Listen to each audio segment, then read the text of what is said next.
ವೀಕ್ಷಕರೇ ಇಲ್ಲೊಂದು interesting story ಇದೆ. ಒಂದು ಮದುವೆ, ಎರಡು ಮದುವೆ, ಮೂರು ಮದುವೆ ಕೇಳಿದ್ದೀವಿ. ಇಲ್ಲೊಬ್ರು 7 ಮದುವೆ ಆಗಿರೋದು ಮುಚ್ಚಿಟ್ಟು 8ನೇ ಮದುವೆ ಆಗಿರೋ ಸಂಬಂಧಪಟ್ಟಂತೆ ಪ್ರಕರಣ ಹೊರ ಬಂದಿದೆ. ಏನು ಎತ್ತ ಅನ್ನೋದರ ಕಂಪ್ಲೀಟ್ ಡೀಟೇಲ್ಸ್ ಇಲ್ಲಿದೆ. ಈ ವಿಡಿಯೋನ ಫುಲ್ ನೋಡಿ. ಯಾರಾಕೆ ಎಲ್ಲ ಡೀಟೇಲ್ಸ್ ಕೂಡ ಇಲ್ಲಿದೆ.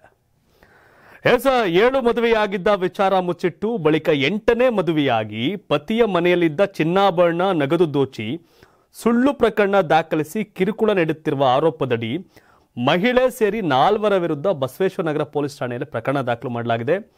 ಮಹಾಗಣಪತಿ ನಗರ ನಿವಾಸಿ ರಾಮಕೃಷ್ಣ 62 ವರ್ಷ. ಇವರು ನ್ಯಾಯಾಲಯಕ್ಕೆ ಹೋಗಿ ಖಾಸಗಿ ದೂರನ್ನು ಸಲ್ಲಿಸಿದ್ರು. ಇದೀಗ ನ್ಯಾಯಾಲಯದ ಸೂಚನೆ ಮೇರೆಗೆ ಮಂಡ್ಯ ಜಿಲ್ಲೆ ಮದ್ದೂರಿನ HM ವಿಜಯಲಕ್ಷ್ಮಿ 54 ವರ್ಷ ಆಕೆಗೆ, ನಂದೀಶ್ 30 ವರ್ಷ, ಮಂಡ್ಯದ ರೇಖಾ 40 ವರ್ಷ ಮತ್ತು ವನಜಾ 45 ಎಂಬುವರ ವಿರುದ್ಧ BNS ಕ್ರಮ 314, 316 ಸೇರಿ ವಿವಿಧ ಆರೋಪಗಳ ಅಡಿಯಲ್ಲಿ FIR ಅನ್ನು ಮಾಡಿದ್ದಾರೆ. ಏನಿದೆ ಅಲ್ಲಿ ಅಂದರೆ, ದೂರುದಾರ ರಾಮಕೃಷ್ಣ ಅವರ ಪತ್ನಿ ತೀರ್ಕೊಂಡಿದ್ರು.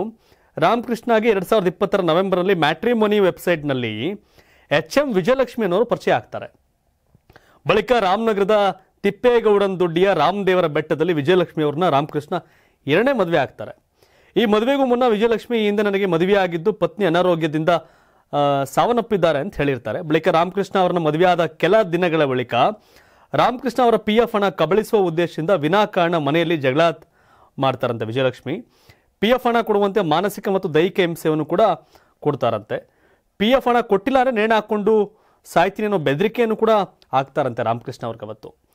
ಅದಾದ್ಮೇಲೆ ವಿಜಯಲಕ್ಷ್ಮಿ ಹಿಂದೆ ತಾನು 7 ಮದುವೆಯಾಗಿರೋ ವಿಚಾರವನ್ನು ರಾಮಕೃಷ್ಣ ಬಳಿ ಮುಚ್ಚಿಟ್ಟಿದ್ರಂತೆ. ಮದುವೆಯಾಗದ ವ್ಯಕ್ತಿಗಳ ಗಮನಕ್ಕೆ ಬಾರದಂತೆ ನಗದು, ಹಣ ಮತ್ತು ಚಿನ್ನಾಭರಣ ದೋಚ್ಕೊಂಡು ವಾಪಸ್ ಕೊಡುವಂತೆ ಅವರು ಕೇಳಿದ್ರೆ ನೇಣ ಹಾಕೋತೀನಿ ಅಂತ ಇದೇ ರೀತಿ 7 ಜನ ಗಂಡಂದಿರಿಗೂ ಹಿಂದೆ ಮದುವೆ ಆಗಿದಲ್ಲ ಅವರಿಗೆ ಬೆದರಿಸ್ಕೊಂಡಿದ್ರಂತೆ. ರಾಮಕೃಷ್ಣ ವಿರುದ್ಧ ಮದ್ದೂರು ಹಾಗೂ ಮಂಡ್ಯ ನ್ಯಾಯಾಲಯದಲ್ಲಿ ವಿಜಯಲಕ್ಷ್ಮಿ ಚೆಕ್ ಬೌನ್ಸ್ ಕೇಸ್ಗಳನ್ನು ಕೂಡ ದಾಖಲಿಸಿದ್ದಾರಂತೆ. ಅಲ್ಲದೆ ರಾಮಕೃಷ್ಣ ಮನೆಯಲ್ಲಿ ಇಲ್ಲದಾಗ ಆರೋಪಿಗಳಾದ ನಂದೀಶು, ವನಜಾ, ರೇಖಾಳನ ಮನೆಗೆ ಕರೆಸ್ಕೊಂಡು ಎಣ್ಣೆ ಪಾರ್ಟಿ ಮಾಡ್ತಿದ್ರಂತೆ. ಈ ಬಗ್ಗೆ ಪ್ರಶ್ನೆ ಮಾಡಿದ್ರೆ ನೇಣು ಹಾಕೊಳ್ತೀನಿ ಅಂತ ಹೇಳಾರಂತೆ. ರಾಮಕೃಷ್ಣ ಅವರ ಮೊದಲ ಹೆಂಡತಿಯ ಮಗಳು ಹಾಗೂ ಅಳಿಯನ ವಿರುದ್ಧ ಪ್ರಕರಣ ದಾಖಲಿಸುವುದಾಗಿ ಬೆದರಿಸಿದ್ದಾರೆ ಅಂತ ಆರೋಪ ಮಾಡಲಾಗಿದೆ. ಇನ್ನೇನು ಅಂದರೆ, ಮನೆಯಲ್ಲಿ 25 ಲಕ್ಷ ಚಿನ್ನಾಭರಣ, ಹಣ ಸೇರಿದಂತೆ ಚಿನ್ನಾಭರಣ ಕಳವು ಮಾಡಿದ್ರಂತೆ. ಈ ಮಧ್ಯೆ ರಾಮಕೃಷ್ಣ ಗೊತ್ತೇ ಆಗಿರಲಂತೆ ಈ ಸಂಬಂಧಪಟ್ಟಾಗೆ. ಮೋಸ ಮಾಡೋ ಉದ್ದೇಶ ಸುಳ್ಳು ಹೇಳಿ ರಾಮಕೃಷ್ಣ ಅವರನ್ನ ಮದುವೆಯಾಗಿ ಚಿನ್ನಾಭರಣ ನಗದನ್ನು ಕೂಡ ದೋಚಿರೋ ವಿಷಯವನ್ನು ಕೂಡ ಈ ದೂರನ್ನು ಪ್ರಸ್ತಾಪ ಮಾಡಿದ್ದಾರೆ.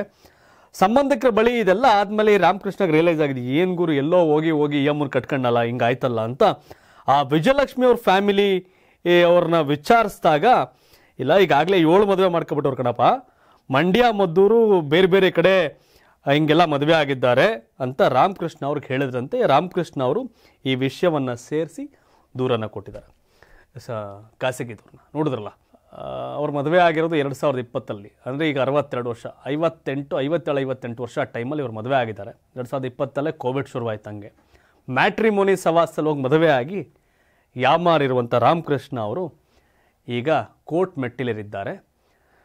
ಮಂಡ್ಯ ಮದ್ದೂರು ಭಾಗದಲ್ಲಿ ಸೇರ್ಕೊಂಡಂಗೆ 7 ಮದುವೆ ಆಗಿ ಅವ್ರನ್ನೂ ಯಾಮಾರ್ಸಂತ ಇವರು ಈಗ ಸದ್ಯಕ್ಕೆ ಪತ್ತೆ ಇಲ್ಲ. ಏನು ಅಂತ ನೋಡಬೇಕು. ಬಟ್ ವಿಚಿತ್ರ ಪ್ರಕರಣಗಳು. ಅದು ಯಾವ ಧೈರ್ಯನೋ, ಬಣ್ಣ ಧೈರ್ಯನೋ, ಈ ಪೊಲೀಸು ಕಾನೂನು ಬಗ್ಗೆ ಭಯ ಇಲ್ವೋ, ಮಾನ ಮರ್ಯಾದೆಗೆ ಅಂಜಲ್ವೋ ಏನೂ ಗೊತ್ತಾಗಲ್ಲ. ತಾವೇನು ಹೇಳ್ತೀರಿ ಬಗ್ಗೆ ಕಾಮೆಂಟ್ ಮಾಡಿ ತಿಳಿಸಿ. ಧನ್ಯವಾದ. ಇದು ಕರ್ನಾಟಕ ಟಿವಿ, ಕನ್ನಡಿಗರ ಧ್ವನಿ. ಬೆಂಗಳೂರಿನ ಸಮಗ್ರ ಸುದ್ದಿಗಾಗಿ ನೋಡಿ ಕರ್ನಾಟಕ ಟಿವಿ ಬೆಂಗಳೂರು.